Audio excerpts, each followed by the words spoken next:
Okay, so I survived. They had to reschedule me for Monday, so thank goodness. And then I had to find a new dentist because I just got told, oh, we don't take your insurance anymore. So fun stuff, whatever.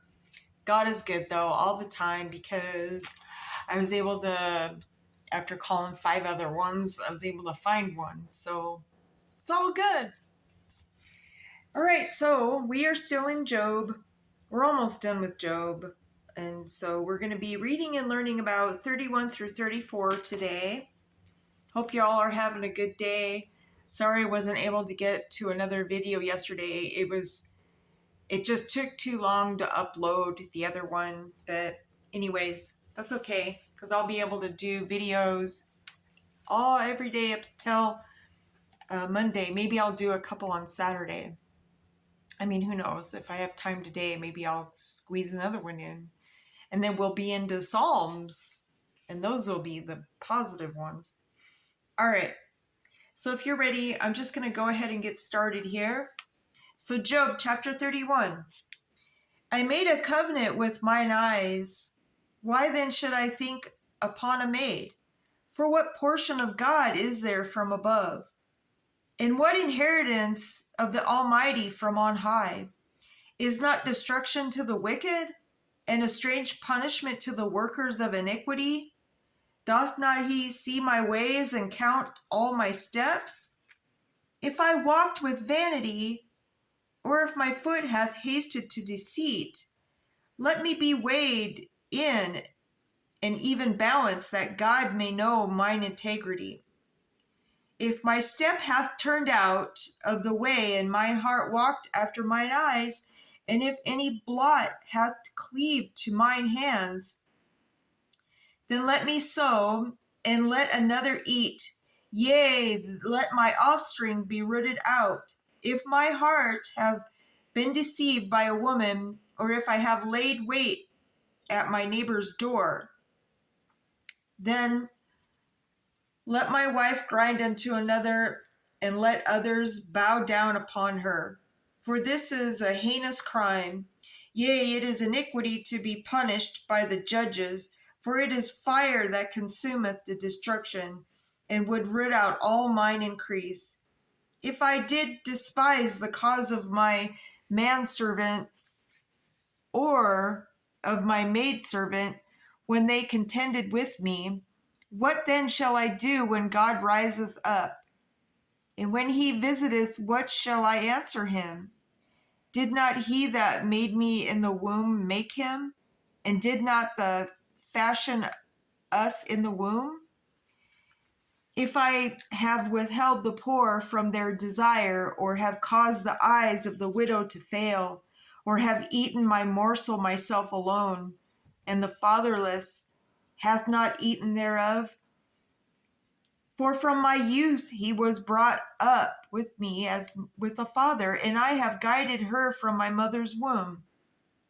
If I have seen any perish for want of clothing, or any poor without covering, if his loins have not blessed me, and if he were not warmed with the fleece of my sheep, if I have lifted up my hand against the fatherless when I saw my help in the gate, then let mine arm fall from my shoulder blade, and mine arm be broken from the bone.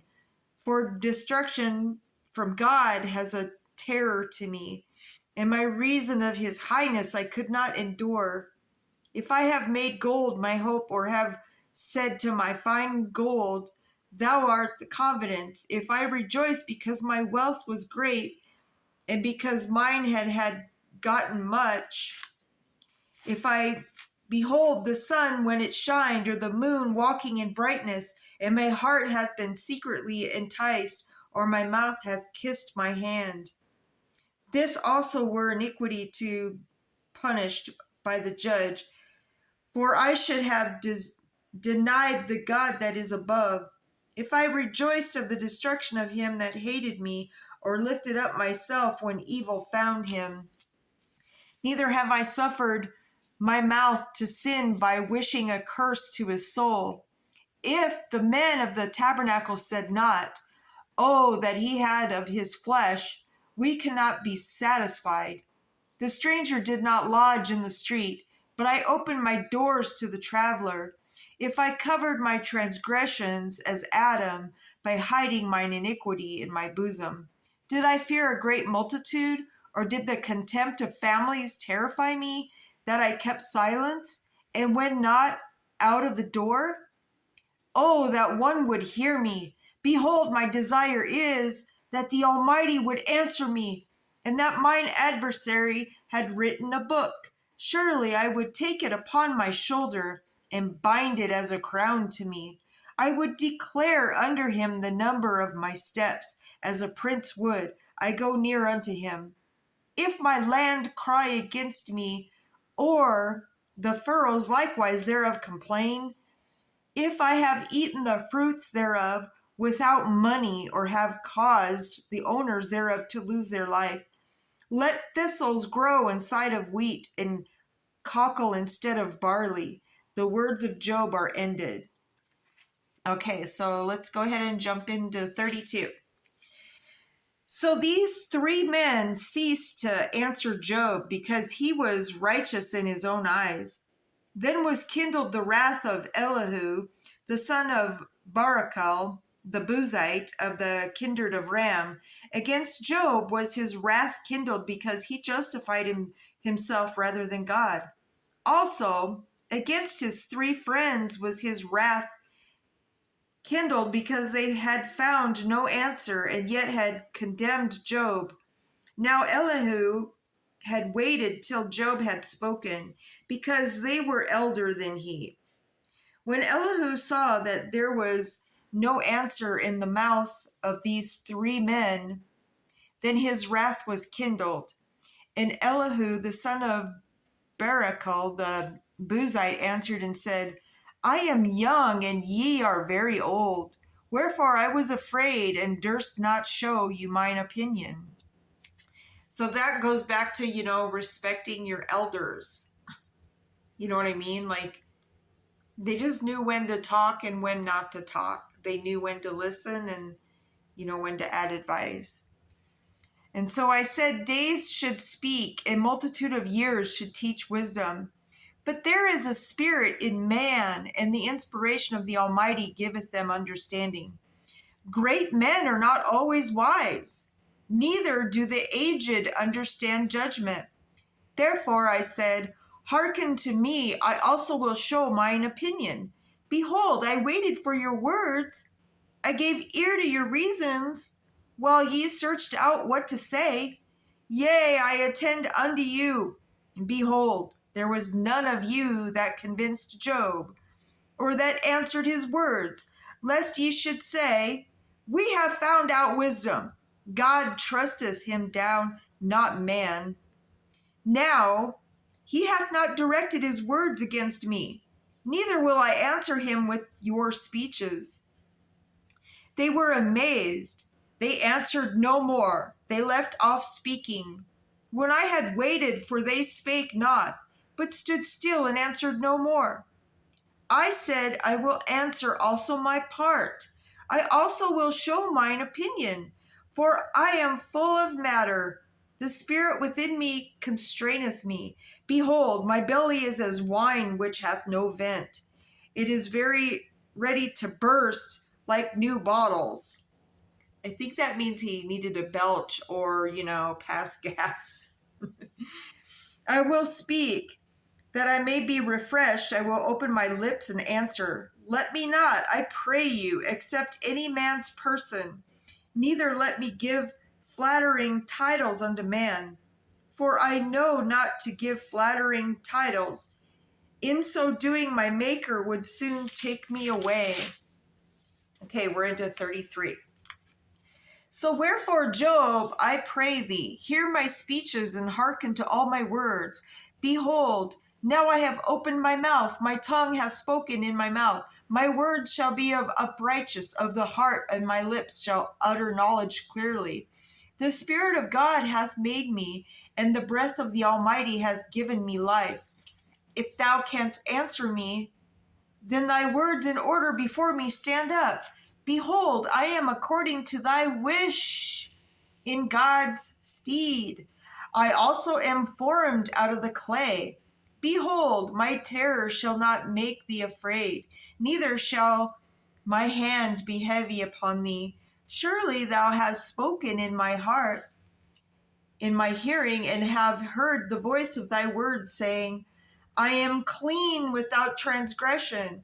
I am innocent, neither is there iniquity in me. Behold, he findeth occasions against me. He counteth me for his enemy. He putteth my feet in the stocks. He marketh all my paths. Behold, in this thou art not just. I will answer thee, that God is greater than man. Why dost thou strive against him?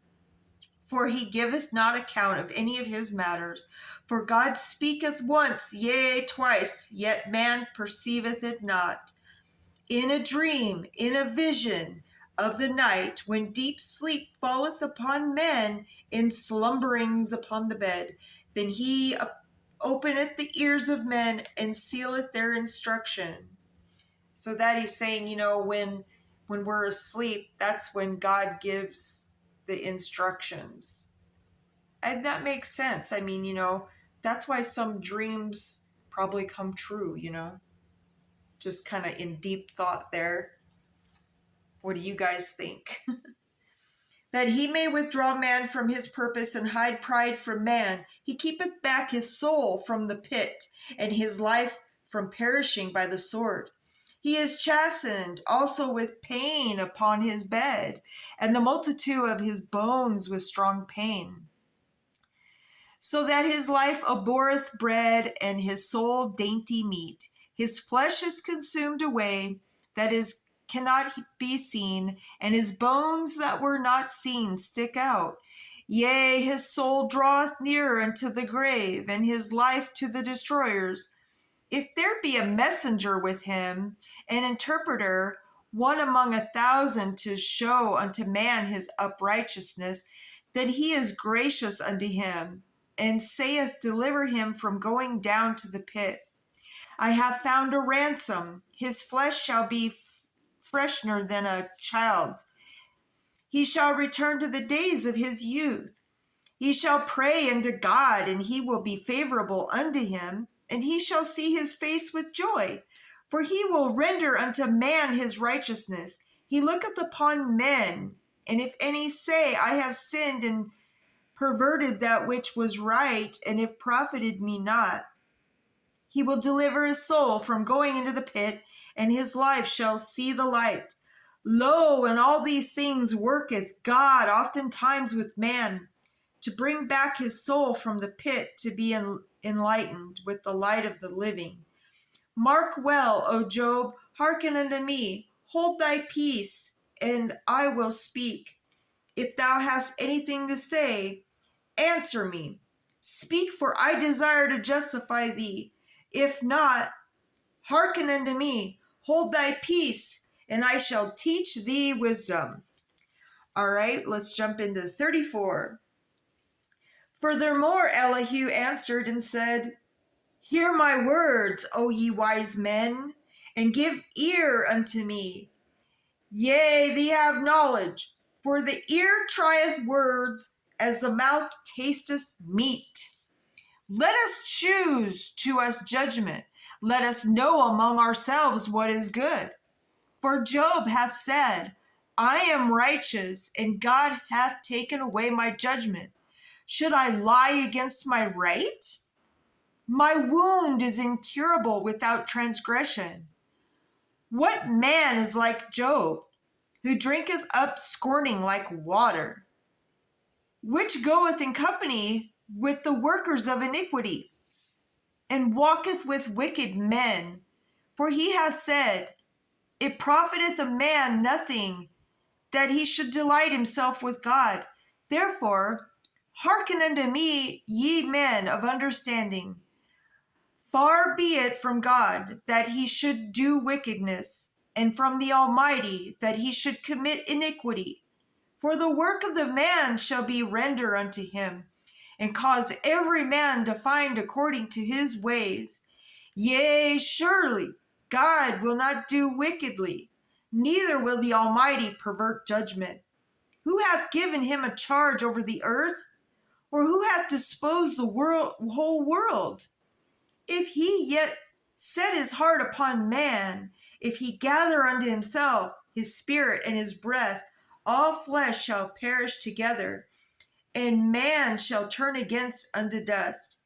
If now thou hast understanding, hear this, hearken to the voice of my words. Shall even he that hateth right govern?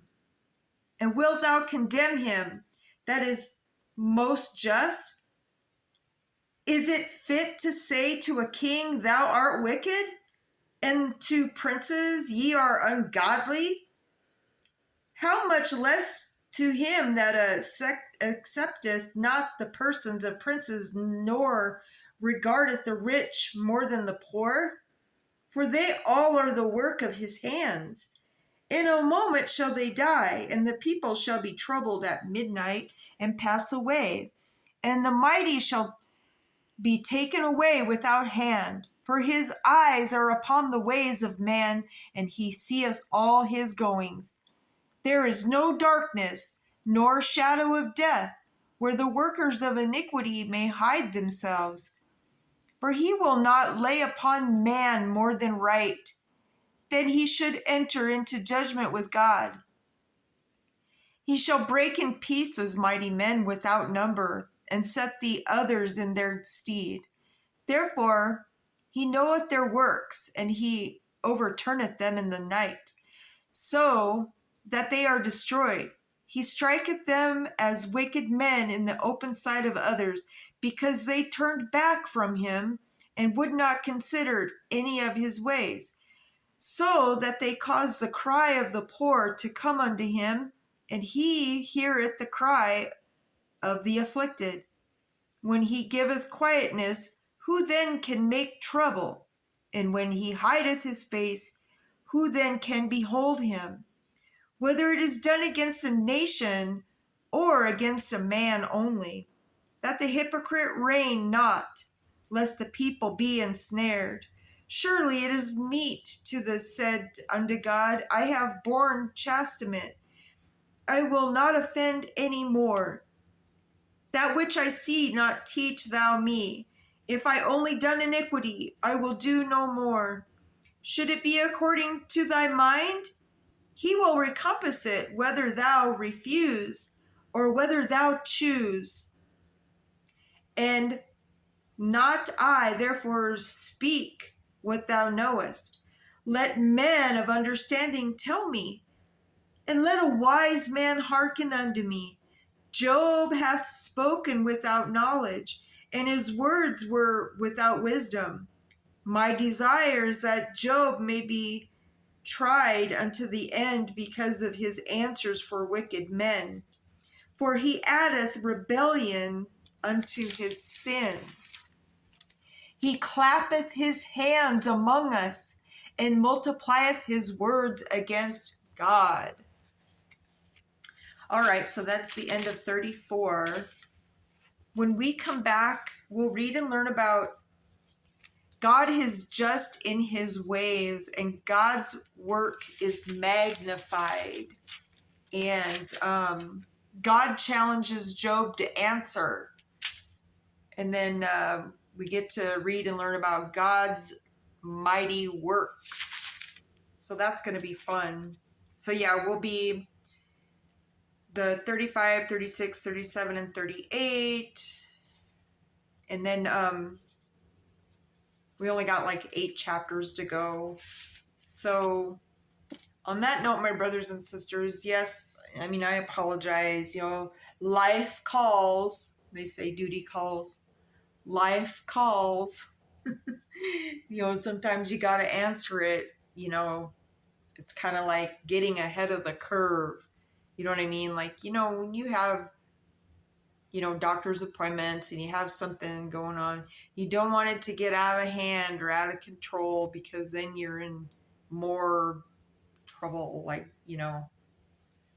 anyway, yeah. So, I mean, I apologize. I've got doctor's appointments I do have to deal with sometimes, but anyways, it's all good. And I hope y'all are having a great day. Just remember, put God first. He waits for us patiently to reach out to him and repent, and he answers our prayers when the time is right. And so just keep on keeping on. I mean, we know, what's good or bad or whatever, right and wrong, yada yada. Anyways, just have a great day, and I will see you back tomorrow, or depending on how the video loads up. If it's quick, fast, maybe I'll do another video. You never know. Could be a surprise. Anyways, just have a great day, and I'll see you tomorrow. To be continued.